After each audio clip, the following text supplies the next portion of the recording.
teman-teman, ini dia proses pembuatan jengkol sambal terinya ya. Dibelah dulu, baru jengkolnya direbus sampai jengkolnya empuk ya teman-teman.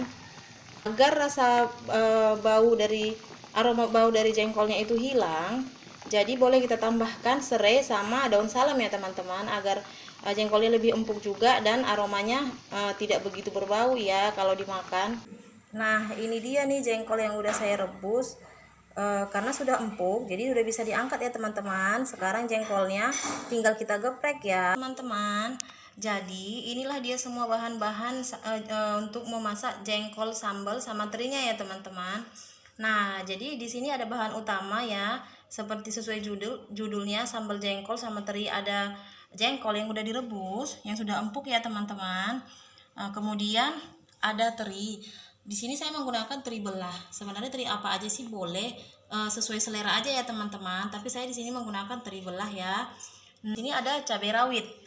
Nah, ada cabai rawit ya teman-teman. Kalau cabai rawit ini sesuai selera aja ya. Kebetulan saya sukanya yang pedas, jadi saya buat agak banyak. Ini dia cabai merahnya teman-teman. Cabai merahnya sesuai selera juga ya. Nah, jadi kemudian ada bawang merah, ada bawang putih dan tomat. Nah, untuk ukuran bawang merah, bawang putih dan tomat ini sama juga sesuai selera. Jadi kalau teman-teman sekalian sukanya banyak bawangnya ya boleh ditambah. Tapi saya menggunakan bawang ukurannya seperti ini ya. Ini semua bahan-bahan ini semua. Jengkolnya digeprek terlebih dahulu ya, terinya digoreng, dan semua bumbu-bumbu nanti kita akan blender dulu ya teman-teman, atau digiling manual juga boleh ya. Rawit, cabai merah, bawang putih, bawang merah dan tomat. Untuk menghaluskannya kita bisa blender atau digiling atau diulek ya teman-teman. Cuman saya biasanya sih di blender.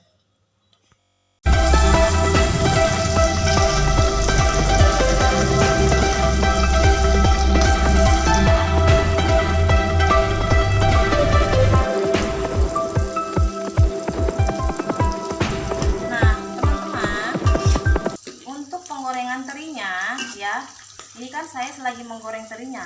Jadi untuk penggorengan terinya itu sebetulnya sih kalau saya pribadi, terinya itu harus sampai agak kecoklatan ya, harus sampai agak renyah gitu, supaya nanti sewaktu disambal itu makanan terinya lebih enak rasanya gitu.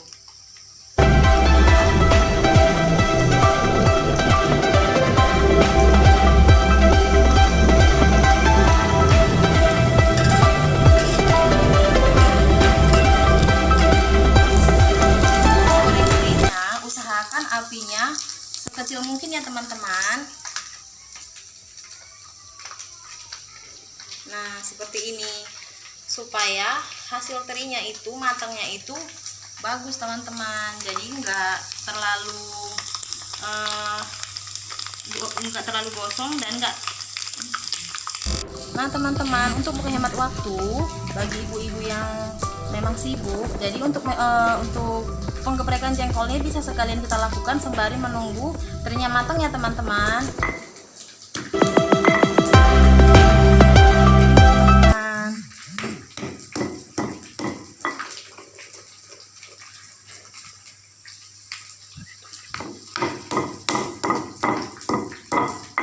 Nah, ini dia.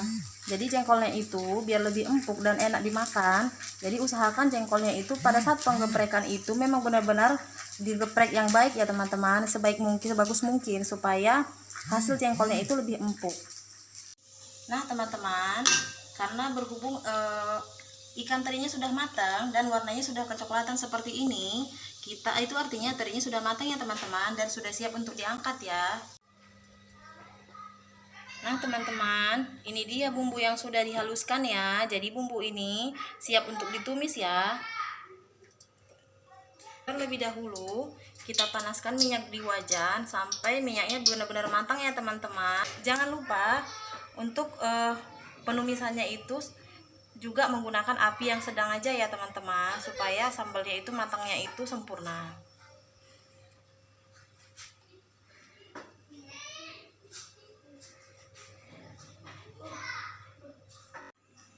Setelah minyak mendidih, sambalnya kita tumis ya teman-teman.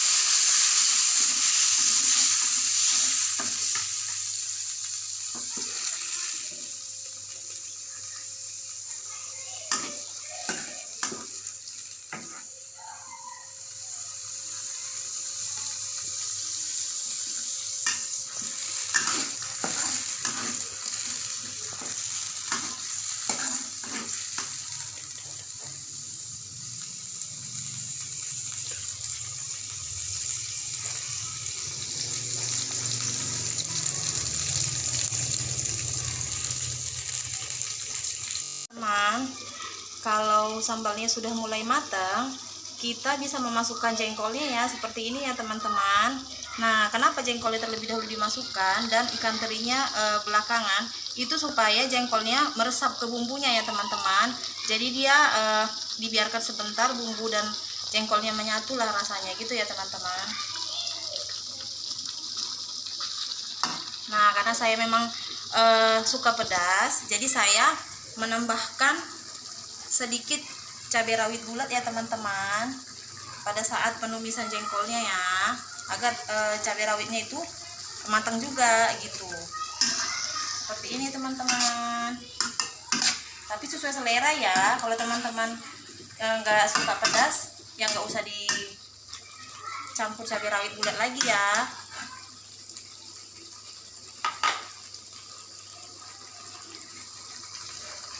Untuk bumbu-bumbu penyedapnya, saya hanya menggunakan garam, sedikit gula, dan juga penyedap sedikit aja ya. Untuk penyedapnya saya pakai Royco biasanya teman-teman. Tapi secukupnya aja ya, sesuai selera ya.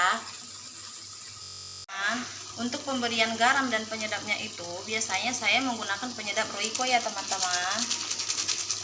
Gunakan secukupnya aja, sesuai selera ya.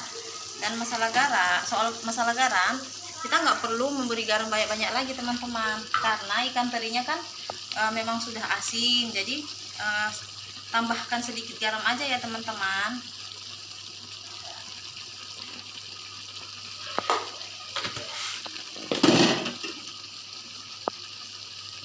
Dan saya biasanya menambahkan juga gula secukupnya ya teman-teman.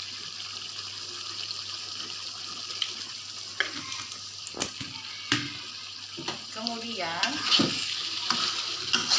kita aduk seperti ini.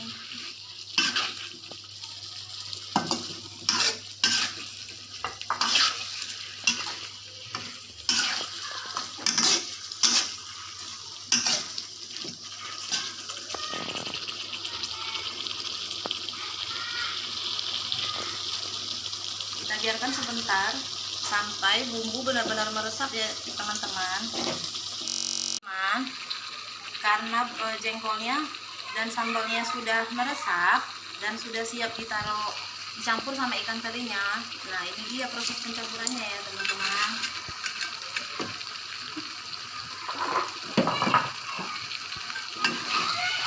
Kita aduk seperti ini teman-teman.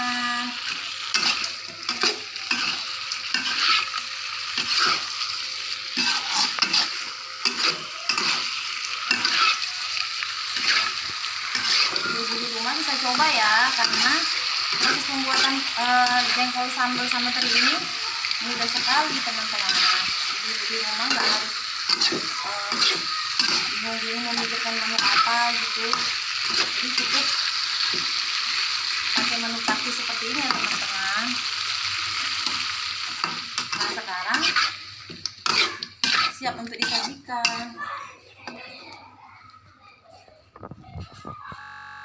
Akhirnya selesai juga sambal jengkol plus terinya ya. Jadi teman-teman bisa coba di rumah ya teman-teman.